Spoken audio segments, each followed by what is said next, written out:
elevation. We hunt and we hungry, we celebrating, turning nothing to something and celebrating. Markets changing, we calibrating. The first to get acclimated is the first to stack the payments, but you need to act with patience, but be careful waiting, cause this opportunity won't last forever before it is evaporated. So if you wanna flip some houses, hit me up to make a plan. Your flip deserves the upper hand. Hey everybody, welcome back to another episode of Raising the Flipping Bar. I'm your host, Eric Marlin, and excited to be back with you guys. We're trying to keep things consistent, but I guess good and bad, things are just really busy. And now summer has hit. So with 3 kids, one home from college, one going to college, and one who's going to be a senior, it's been a little crazy to say the least. But I'm excited to be back with you guys, and we'll start cranking them out, a little bit more consistently. Today, I really am excited because it's a deal analysis episode. And this is definitely one of the mainstays at Elevation, which is for good or for bad. We're going to tell you the deals that we are doing, or maybe potentially our consulting clients are doing as well, so that you know exactly what's going on. There's nothing that bothers me more than these gurus out there who, pitch stuff that is, 5 years old. Maybe it worked 5 years ago in Denver. Obviously, the market is drastically different, especially before COVID. Oh my gosh. And then more importantly is people are telling you what works, but it's in a different market. Every market is obviously very, very specific. And so as we dive into the deal analysis today, I'm excited to tell you about a deal that actually went really, really well, and it was a company deal. So let's jump in. The background on this property is really great because it's a deal that is right in our wheelhouse, and it was a win-win not only for us but also for the seller and for the client. So this house was in Arvada, and there'll be show notes that will give you links to the befores, the afters. So definitely check those out.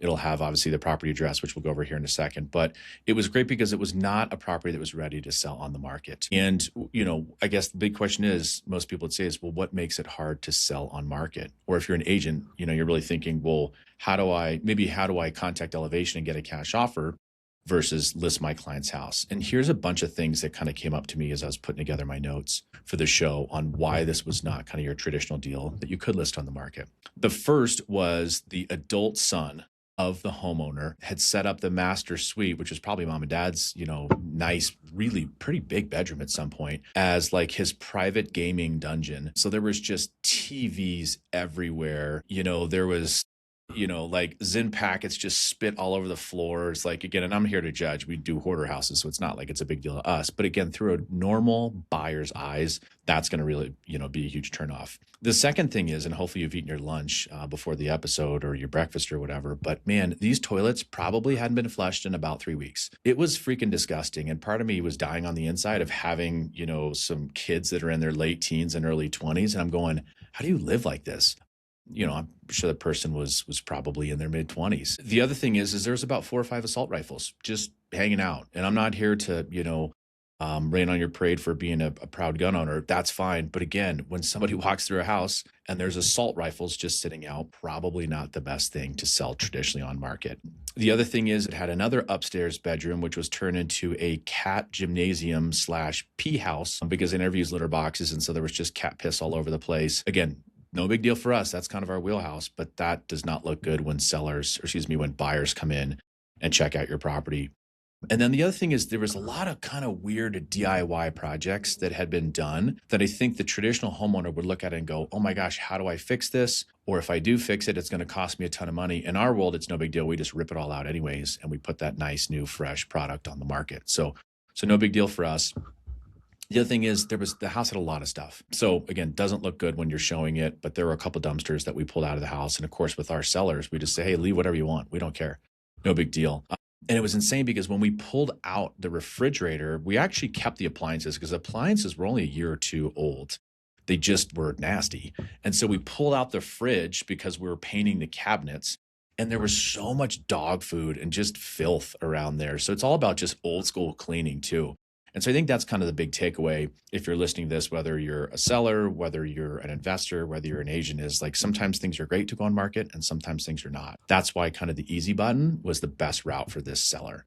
And so at the end of the day, what they were looking to do is this was their last house. I think they had a couple rentals. This one, I don't know, I guess you'd call it a rental because the adult son was living there. I guarantee you he was not paying rent and sadly just driving down the value of the property. So this family was like, let's just sell. They were, had another place in Southern Colorado. I think they were all relocating down there, and that's awesome. So they were super excited, to work with us because we truly gave them the easy button option. Let's talk about how we got the deal. This was a classic acquisition for us in that it was part of our cold calling campaign. So what I'm doing is I'm spending several $1,000s and ramping up to tens of thousands of dollars working with a cold calling company, which we give them data and they pull that data, find out who's living in the different properties that are within our buy box, and they're doing tons of calling 40 hours a week. What then happens is that lead hits, when somebody gets connected with, they're calling on our behalf. And then they place that person into, best case scenario, kind of a live transition. Worst case is to say, hey, one of our Denver team members will give you a call back, and my acquisitions director gives them a call back. And so the cool thing about this one is the process was definitely textbook. And shout out to our acquisitions team. This one, our lead hit the CRM on December 9th, and it hit at 7 p.m. And then our acquisitions director did a great job of calling them immediately.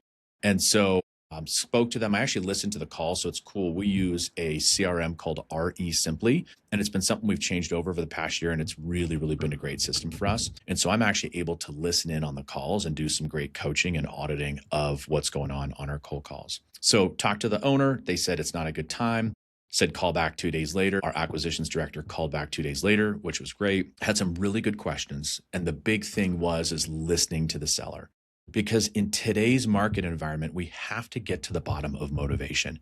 That is key. There are so many tire kickers out there, and that's okay if you don't have that urgency to sell the house. Not everybody needs to sell the house, but when you have that urgency, that's what we need to look for as investors, and that's how we need to prioritize. So this person was definitely saying the right things of exactly why they wanted to leave the property, and then we already rehashed why it wasn't a good model for the traditional sale on the market. And so the holidays came around. Since this was December, they couldn't meet until just before Christmas. And then obviously life happens. So we rescheduled for early January. I kind of want to pause here because a lot of people, if you don't have a good CRM to remind you of this upkeep and you have all these leads or there's all this stuff going on, this is where deals go to die. So make sure that does not happen. And again, shout out to our acquisitions team. That did not happen in this instance. And so we had the meeting on January 13th.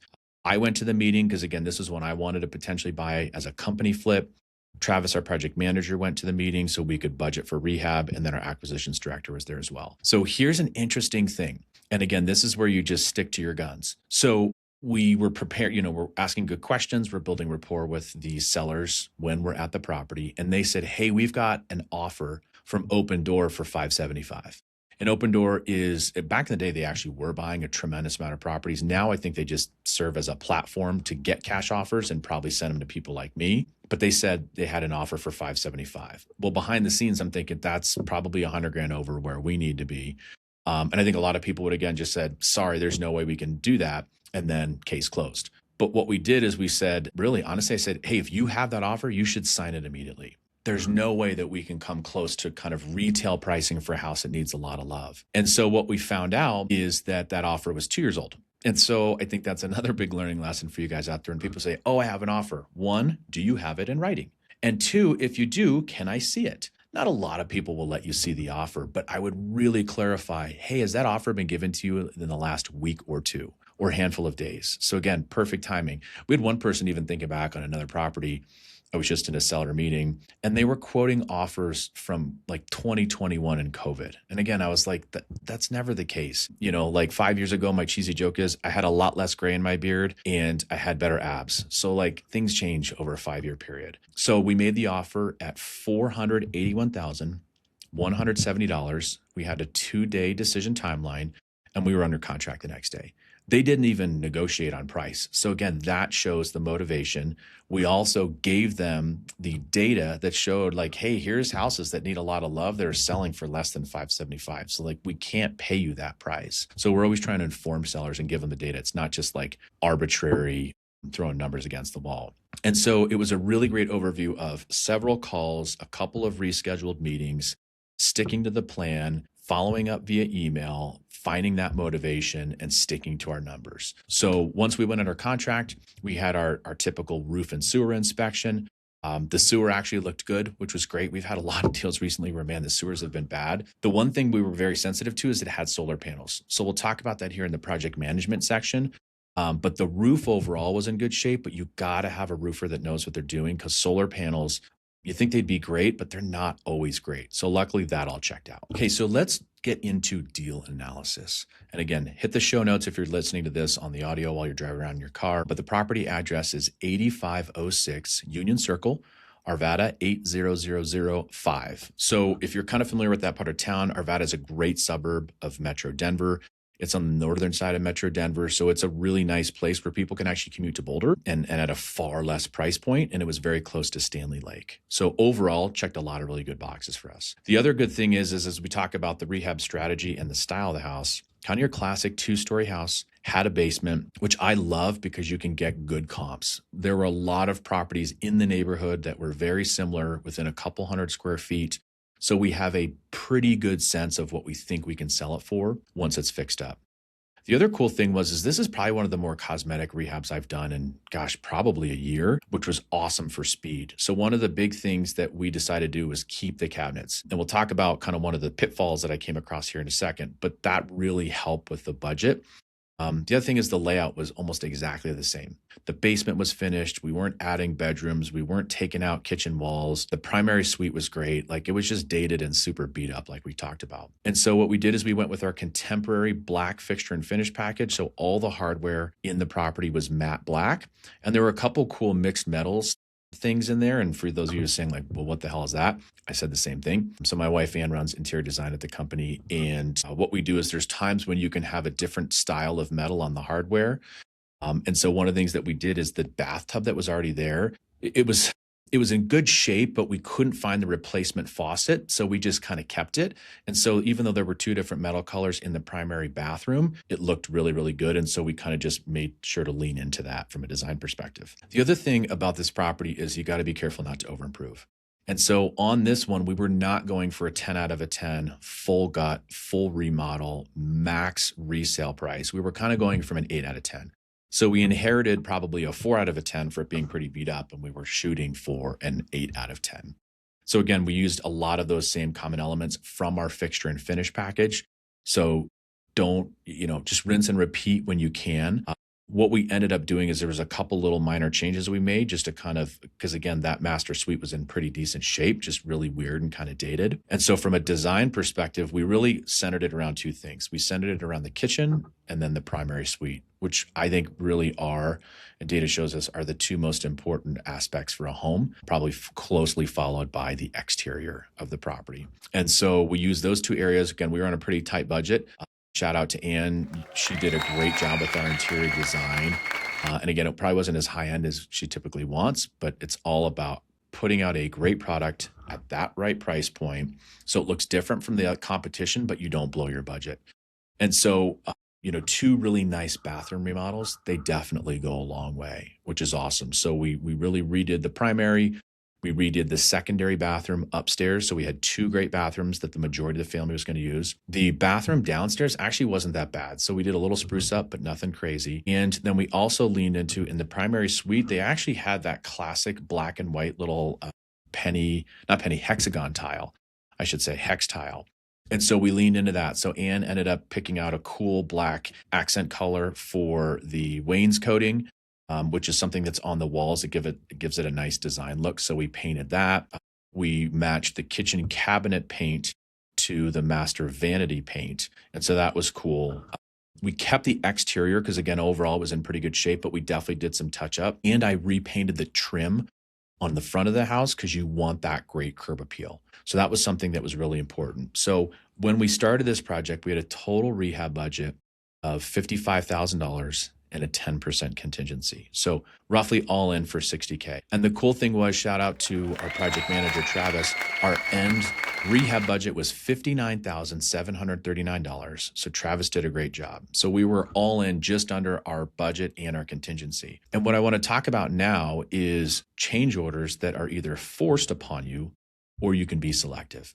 And the big difference between the 2 is really what came up in this project. And so forced on us would have been, hey, we open up the shower in the primary bathroom and the plumbing is shot and it's leaking and whatever else. So it's behind the walls. You couldn't see it. We didn't see signs of leaking. You got to fix that for obvious reasons. Cost money. That's why you dip it into contingency. But a selective change order is something that you don't have to do, but it's something because of the market data and meaning the sales price of homes in your area before you go on market, they were trending up. And so what we ended up doing is a little bit more landscaping than we had originally thought. We'll talk about the cabinet painting here in a second, but we bumped it up by a couple $1,000s because we were still under budget. And it's all about putting out a great product and obviously selling it fast. And so on this one, the project manager details is we had Travis run this as the GC essentially, and that helped us save budget. Had we hired a GC for this type of project, we would have probably spent another $5,000 to $8,000. And the reason why we did it is because Travis was managing the different subcontractors. So he had the tile guys going, he had the electrician going because we did update the panel. He had the roofers going because we wanted to make sure that the solar was dialed. Obviously he had the plumbers doing, changing out kitchens and bathrooms and stuff like that. So the cool thing about this one is because we were not moving any of those major systems, we did not need permits. And so people ask me all the time, well, when do you need to pull permits? Typically when you're doing MEPs, which stands for mechanical, electrical, and plumbing, if you're moving that from one side of the room to the other, or you're finishing out a basement, or you are adding a bathroom or something like that, you've got to pull permits when that happens. But when we're just taking old kitchen out, putting a new kitchen in, you don't need to use permits. Old bathroom out, new bathroom in, you're not moving stuff around, you don't really need to do permits. And so with this one, it was a 6-week timeline, and we hit that one right on the money, which was awesome. One learning lesson I would definitely lean in on this one is don't assume that Xcel Energy has the proper information. And especially that's important when it comes to solar panels. It was crazy. This homeowner had owned the home like 14 years, I think, before we bought it. And I think they put solar on it maybe 7 years ago. Xcel did not have record that solar was, well, not even transferred, was in the name of the person we bought it from.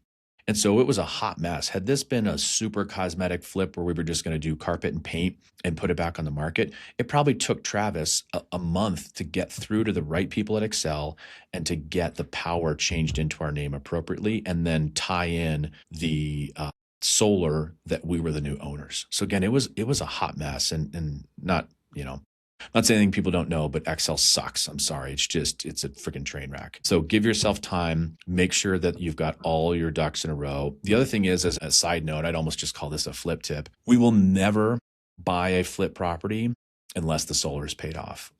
Sadly, and this is even like leaning towards Boulder, where you think people would be a little more eco-friendly. Solar is an interesting one. If it is not paid off, it is a liability for the new buyer because it just makes their loan high. And banks are a little nervous refinancing it. So yes, even though you're doing the good thing for the environment, your energy bills are lower. They don't care if you owe 20 grand on solar and your normal house payment is $3,000 and now it's, $3,700, you have to, qualify for that. So it sucks. You'd think it'd be great. This one, luckily, we made sure it was 100% paid off before closing. And I think brand name actually helps too. So it was a Tesla system and it had a Tesla charging station in the garage.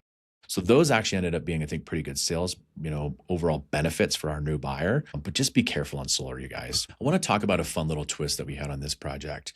And so this is a shout out to the Epic Campus. And as a quick aside, what the Epic Campus is it's an entrepreneurship campus that we support through Littleton Public Schools. And they have 5 different tracks. And one of the tracks we're big proponents of is the real estate track and the entrepreneurship track. So it's cool. We've done this for 3 years now where we have all the different real estate students come in. First semester, they come into the Broadway Collective, our co-work space. We teach them all about real estate investing. And then the second semester, they actually get to go onto one of our flips and run it as a project. And so the cool thing about this is this was just happened here last month, and they did their class visit. They walked in and put everything that they put to use and learned in the first semester into a presentation, and they presented to myself, Ann, and Travis. And so shout out to Carla Thomas, who's actually on our real estate team at EXP, and she's the lead instructor for real estate and entrepreneurship. She's freaking awesome, really helps these kids in very practical manners. So what they did is they had to present to us. They had to show us what's their design vision, what's the deal analysis, and then how does the pricing work? And so they actually went on site. So we had like 60 kids through this flip. I'm sure the neighbors were losing their minds, like, what the hell's going on? They did a visit and then they did the presentation. And I was so proud of them because other students get in trouble for using AI. And we actually said, if you don't use AI in this project, we will grade you down. And because that's real life. I use it all day, every day. That's another podcast. But they did such a great job. And I want to give a shout out to one of the students in particular. Nick You did a great job, Nick. When he presented his design, he actually said that we should do more of a black motif in the primary suite, which is, interestingly enough, no prompting. That's what we did to some degree. But where he took it to the next level is he said we should have a golden toilet. We all kind of looked at each other. We're like, what do you mean a golden toilet? And we kind of thought he was joking. We kind of thought he was trying to be funny. And he said, no, you can find it on Home Depot. Gold toilet, $479. And we were like, wow, good to know, gold toilet. So shout out to Nick and the students at Epic. But as we get kind of back to the mainstay of the program, the exit strategy on this one, classic family home, it's in Arvada. It's either going to be kind of a little bit more of a, I don't know if I'd say affluent, but like a first-time buyer that's got a nice budget. I mean, $700,000 is a nice budget. I wish that was my first home. Or it's a move-up buyer. And again, in the low 700s. So that was our exit strategy. That's what we designed around. That's what we priced around. And you got to keep that in mind when you're doing your deals. All right, guys, let's talk about the deal metrics and our numbers. Again, this is really important. You know, newsflash, luckily we did really well on this one, but we have had episodes where we've talked about a couple of our losses. But this one, I'm really proud. This one went really, really well. So from a funding perspective, we used Backflip, which is our hard money lending partner that we use on the majority of our deals. The great thing about working with Backflip is that when you get a certain number of deals with them, you get phenomenal rates by being a repeat customer and with our level of experience. So we use Backflip, we put 15% down, and that 15% down is the purchase price of the house plus the rehab. We put down 15% of that. The good thing is, based on our track record, we get 8.5% interest right now, which is awesome. And for us, you know, the other good thing is that you've got to have capital on hand to make your contractor payments. And so that is another huge flip tip, you guys, is even though you're working with hard money lenders, you've got to have capital, because on a project like this, we do not pay like every Friday. We pay based on certain milestones. And when people are willing to work over the weekends or work super late at night and bust their ass because they want to make money faster or maybe get on to the next project, we'll make multiple payments within a week. It doesn't matter. And so you don't want to be cash poor drawing on your draw reimbursements. So that's just, again, kind of another little flip tip. So again, shout out to Backflip. I think this is like our 10th project with those guys. So key takeaway on this one is being nimble and having different financing options and making sure that you don't tie up money. Again, could we have done this one with our company capital? Yes, but we had a couple other deals in the pipeline. And I thought, ooh, why use all my capital on one when I can use capital and our hard money lending partner to potentially work on 3 or 4 deals at once? And so that's kind of how we look at this. And so as we get a little more nitty gritty into the numbers, this one was awesome. So again, we used 15% down payment, and that really, really juices your cash on cash return. And that's really the number one metric that we look at is cash on cash return. So we made 109% cash on cash return in under 4 months. So if you're looking at that metric, that is 100% a home run for us. That was amazing. We also then look at dollars per day, which is just the total net profit divided by the number of days you're doing your project. And for those of you guys that have been through the academy, you'll know this is another really important metric for us. So all things being equal, and you're making roughly the same dollars of net profit, like let's say you got 2 projects, 50K each roughly, but one takes you 4 months and one takes you 8 months. Simple answer, I'm going to do the one that takes me 4 months. So our dollars per day was $671 per day of net profit. Our overall chunk of money, our net profit in general, was $88,695. And we did it in 132 days. And this is kind of cool. We call this close to close, meaning we buy it, we close day one, we do all the rehab, we finish it, we put it on the market. It sells hopefully fast, obviously. We go under contract and then we sell it at the end of that. So this is really barely a 6 to 7 week project. We'll talk about how it sat on the market a little bit here in just a second, which was funky, but 132 days, close to close, almost 89K. And then from an acquisitions perspective, I paid our acquisitions director $5,000 in acquisitions fees. So he made that money up front, and then he gets to relist with us on the back end on a $700,000 listing. So that's a great way that they can kind of double dip from our team. And the nice thing is our general base guidelines are we need to be making $500 a day net profit. We typically want to shoot for at least a $65,000 total chunk of money or net profit. And we need to make at least a 75% cash on cash return. So this blew those numbers out of the water, which was obviously awesome. I really want to dive into this sales strategy and more importantly, the lessons learned on this flip. And so the interesting thing is we saw 3 or 4 comps. And again, comps are comparable sales. Those are closed deals that have actually sold and what an appraiser is going to use to value the home once you go under contract. So there were a couple deals that sold between $740,000 and $780,000.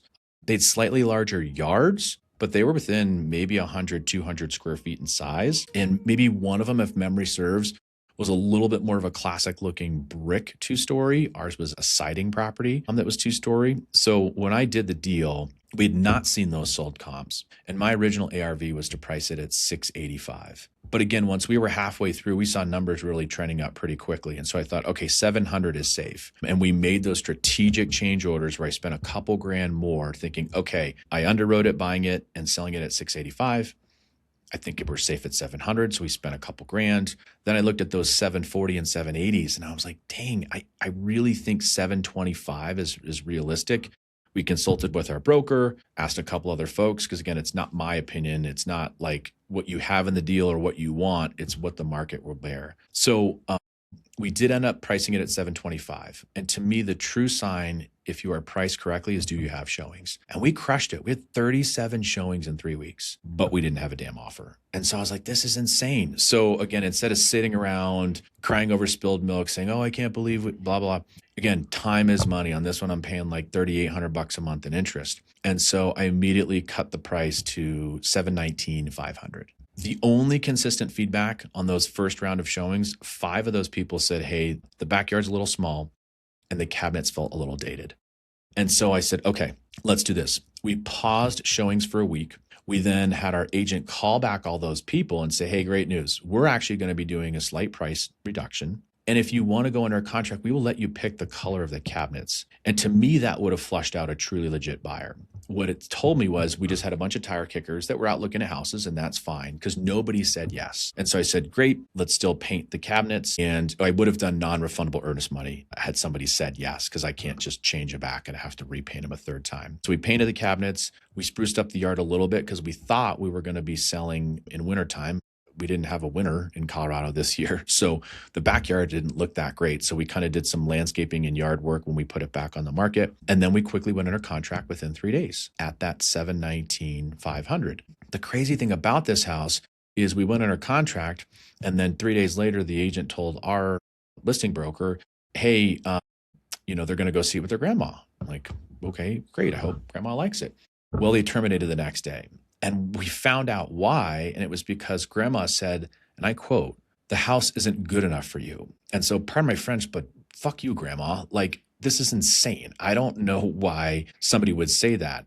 I don't care if somebody doesn't like our end product, but to say something isn't good enough for somebody, long story short, we found out that grandma was the one providing the down payment. Even though we worked through the lender and they supposedly had funds available for a conventional loan, the lender was pissed. And I don't blame them, because you're supposed to have those funds in the bank account seasoning. So grandma tanked the deal. And again, what we learned is gifted money being used for a down payment, we need to ask. We need to double check. The lender needs to double check. So then we had another 20 showings in 2 weeks. And again, in this market, in this price point, in that location, the average number of showings to get a contract was like 18. So we've like doubled that now. We've more than doubled that.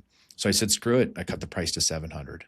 So within a month, we were from 725 to 700. And then we went under contract. We actually ended up going under contract. They submitted an offer $10,000 less. We countered saying, hey, we'll give you $6,000. And what they ended up needing is they needed a seller credit for a rate buy down. So we actually went under contract at 704 with a $10,000 concession. So again, to me, my net sales price is $694. So again, I kind of kick myself as we wrap up this episode. I think, damn it, had I priced it at 700, would we have sold a month quicker, which would have kept another $3,800 of profit in my pocket? Would we have gotten into a bidding war?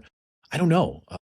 Again, this is when it's tough. We've got some consulting clients and when I'm at meetups and doing speaking engagements, people are like asking me very black and white questions. And this is where the gray exists in real estate. All the data told me that everything was pointing in the right direction. We did what we thought was right, not just this arbitrary like, oh, I spent more money or I want to make more money. We were, akin to the market. And again, the only 2 pieces of feedback we got was that the lot size felt a little small for that size of home. And we're talking, compared to the other comparables, only about 2,000 square feet of a lot. So we're not talking like feeling like you have double the size of the lot. And then the kitchen cabinets. So again, we're super thankful for this project. 132 days close to close is awesome. Learned a bunch of lessons, got another deal done in Arvada, which we love to do deals in Arvada. So kind of my main takeaways as we wrap up today is the more deals that can be kind of our bread and butter, which means 90 to 150 days of purchase, rehab, and resale, 60 to 75 grand in net profit, doing things that are under $800,000 on the resale side. Like, golfers out there, like, this is right down the fairway. This is exactly what we want to do. And you can do this at scale, and you can do a lot of these projects at once. What I would say is the last thing is a quick shout out. We're actually looking for one more agent on our team. We're looking for more deals ourselves. I've got 2 consulting clients that are chomping at the bit for deals. So I need somebody who can be a beast on the MLS, work with our consulting clients, be a key part of Elevation. I do not want to make this thing big. I want to make it small but mighty. Kind of like I watched 300 the other night. And I want to be the Spartans of real estate. So if you're an agent or an agent that's out there, shoot me a message. You can email us at info@elevationinvest.com, or you can text us at 720-545-0490. We'll have all that stuff in the show notes. But man, I really appreciate you guys listening to the show. Hope you got a lot out of it. Hope this deal analysis was good for you. You got a bunch of learning experiences. Hope you guys have a great 4th of July. We'll be dropping this right around 4th of July. So whether it's before or after, have a great July 4th holiday, and we will catch you guys on the flip side. Elevation, elevation. Flip that house, man, this money for the making. We gon' get it, hustle harder every day, fam. Sky's the limit, time to make this life amazing. Elevation, elevation. Flip that house, man, this money for the making. We gon' get it, hustle harder every day, fam. Sky's the limit, time to make this life amazing.